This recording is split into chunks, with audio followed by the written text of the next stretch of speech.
Magandang araw, ako po Sir T. Madalas po nila akong tawagin Sir Pogi. Ngayong araw may mahalaga tayong gagawin ngayon. Ito ay pagre-referee ng football secondary at football elementary. Yan po mga kasama ko mga technical officials dito po sa Lalawin ng Batangas, sina ma'am, sina sir. Nakita ko rin po si Coach Edgar, ang alamat ng football na Cebu. Makapaghanda na nga at ako nga po nabola sa unang laro ng football secondary. Kita nyo naman, sinusot ko po ang aking medyas, mamaya yung sapatos naman.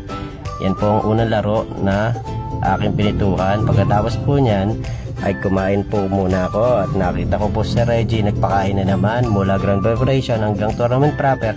Talaga napakagalante niya. Yan pong nilibre niya po sa amin, Burger McDo. Salamat sir.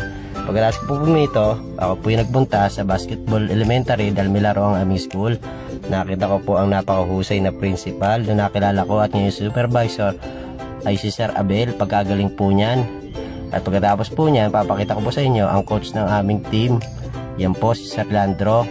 At suportado po kami ng aming PTA President, Sir Silvestre. Salamat po sir. Yan po mga fans ng aming mga bata, kanilang mga klase. Sa ibang araw, babalitaan ko ulit kayo. Paalam!